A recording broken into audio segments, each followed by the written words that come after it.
ఉప్పు రాంబాబు, బీసీ సమన్వయ committee general secretary, state general సెక్రటరీగా పనిచేస్తున్నాను. ఈనాటి సమావేశంలో బీసీ ఐక్య సంఘర్షణ సమితి నారగోని గారు తీసుకున్నటువంటి మంచి నిర్ణయం,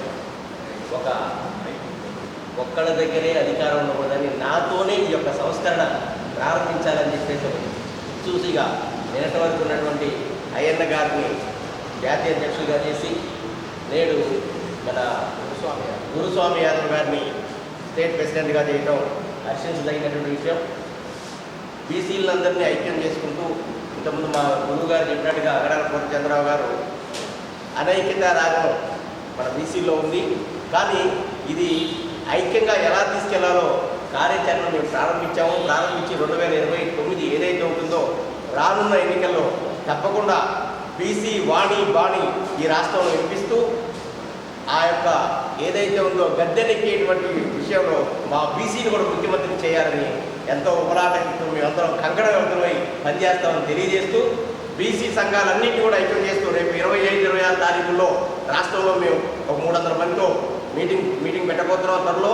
దానికి కూడా మా సారథ్యుడు గురువు గారు నారగోని గారు కావచ్చు, అలాగే మా అగడాల పూర్ణచంద్రరావు గారు బీసీ సమన్వయ కమిటీ నుంచి ఒక మంచి స్లోగన్ని రేపు పొద్దున రాబోయే యువతకి ఏ విధమైనటువంటి సందేశం అంటే మనమేంటి మన బలమేంటి, బీసీ అనేటువంటి వాడి యొక్క వాణి బాణిని వినిపిస్తూ రేపు పొద్దున ఆంధ్ర రాష్ట్రం నుంచి ఢిల్లీ వరకు బీసీ నినాదం వినిపించేలాగా రాబోయే రోజుల్లో ప్రణాళికను సిద్ధం చేస్తున్నామని తెలియజేస్తూ ఈ అవకాశం ఇచ్చినందుకు నారగోని సారికి అలాగే వచ్చిన మిత్రులందరికీ ధన్యవాదాలు తెలియజేస్తూ సెలవు తీసుకుంటాను. Thank you. ఓకేనా? Okay sir.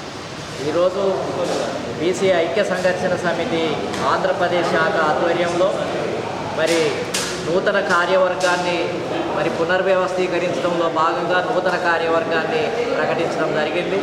మరి నూతన అధ్యక్షునిగా బీసీ ఐక్య సంఘర్షణ సమితి నూతన అధ్యక్షునిగా ఆదిమూలం గురుస్వామి యాదవ్ గారిని ప్రకటించడం జరిగింది. వీరు గత అనేక సంవత్సరాలుగా బీసీల హక్కుల కోసం అధికారాల కోసం ఉద్యమిస్తున్నటువంటి వ్యక్తి.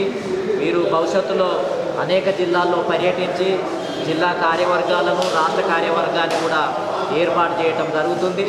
ఈ రాష్ట్రంలో బీసీలను ఐక్యం చేసి ఏదైతే బీసీ సమాజం రాజకీయ బానిసత్వంలో ఉంది, ఇప్పటి వరకు ఏదైతే వైఎస్ఆర్సీపీ కానీ టీడీపీ కానీ బీజేపీ కానీ ఇతర కాంగ్రెస్ పార్టీ కానీ రాజకీయ పార్టీలు ఏవి కూడా బీసీలను ముఖ్యమంత్రులు చేసినటువంటి పరిస్థితి లేదు.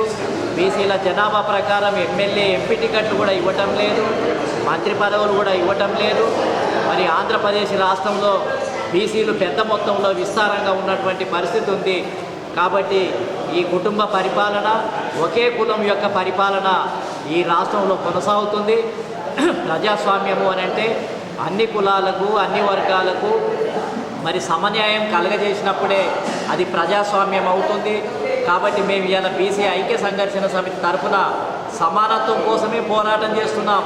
కొన్ని కులాలు కొన్ని వర్గాల యొక్క పెత్తనం కాదు, అన్ని కులాలకు అన్ని వర్గాలకు సమాన న్యాయం జరగాలనే లక్ష్యంతో ఈ దేశంలో పోరాటం ప్రారంభించాం. ఆంధ్రప్రదేశ్ రాష్ట్రంలో రానున్న కొద్ది రోజుల్లో బీసీ నాయకులందరినీ ఐక్యం చేసి బీసీ సంఘాలను ఐక్యం చేసి ఈ బీసీలంతా కూడా బహిష్కరించబడ్డారు, అసెంబ్లీ నుంచి బహిష్కరించబడ్డారు, అదేవిధంగా మంత్రివర్గం నుంచి బహిష్కరించబడ్డారు, ముఖ్యమంత్రులుగా లేనటువంటి పరిస్థితి, కాంట్రాక్టర్లుగా లేనటువంటి పరిస్థితి. ఒక రకంగా చెప్పాలి అని అంటే 50% ఉన్నటువంటి బీసీ సమాజమే బహిష్కరించబడి ఉంది. అంటే భాగస్వామ్యం లేదు, వీళ్ళకు స్థానమే లేనటువంటి పరిస్థితి.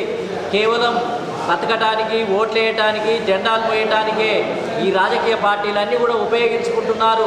ఇకపై చెల్లదు, ఇక మేము దీన్ని సహించం. 2-3 కులాల యొక్క పరిపాలనను మేము సహించం. మీ పరిపాలన కొనసాగడానికి వీల్లేదు. ఈ రాష్ట్రాన్ని బీసీలు పరిపాలించాలి. బీసీలలో అనేక ప్రముఖమైనటువంటి జనాభా ఎక్కువ కలిగినటువంటి కులాలు ఉన్నాయి, జనాభా తక్కువ కలిగినటువంటి కులాలు ఉన్నాయి, సంచార బీసీ కులాలు ఉన్నాయి. కానీ ఈ కులాలను పట్టించుకున్న నాదుడు లేడు. చివరికి నామినేటెడ్ పదవులు కూడా ఇవ్వటం లేదు ఈ రాజకీయ పార్టీలు. అన్నీ వాళ్ళే, ముఖ్యమంత్రి పదవులు వాళ్ళే, మంత్రి పదవులు వాళ్ళే, ఎమ్మెల్యే టికెట్లు వాళ్ళే, ఎంపీ టికెట్లు వాళ్ళే, చివరికి నామినేటెడ్ పదవులు కూడా వాళ్ళే కాజేస్తున్నటువంటి పరిస్థితి ఉంది. బీసీ కార్పొరేషన్లకు నిధులు లేవు. మాటలు చాలా పెద్దగా ఉన్నాయి, సమానత్వం గురించి మాట్లాడతారు, కానీ రాజకీయ న్యాయం లేనటువంటి పరిస్థితి ఉంది. కాబట్టి దీనికి వ్యతిరేకంగా రానున్న కాలంలో రాష్ట్ర వ్యాప్తంగా ఒక పెద్ద ఉద్యమాన్నే లేవదీయబోతున్నాం. ఖచ్చితంగా ఈ రాష్ట్రానికి బీసీ మహిళ కూడా ముఖ్యమంత్రి కావాల్సినటువంటి సమయం ఆసన్నమైంది. 2029లో జరగబోయే ఎన్నికల్లో మేము బీసీ మహిళనే ముఖ్యమంత్రి కావాలని ఒక ఏజెండాగా అన్ని సంఘాలతో కలిపి ఒక ఏజెండాను, ఒక భవిష్యత్తు కార్యక్రమాన్ని కూడా మేము ప్రకటించబోతున్నాము అని చెప్పి ఈ సందర్భంగా తెలియజేస్తున్నాను. బీజీఆర్ నారగోని, జాతీయ అధ్యక్షులు, బీసీ ఐక్య సంఘర్షణ సమితి.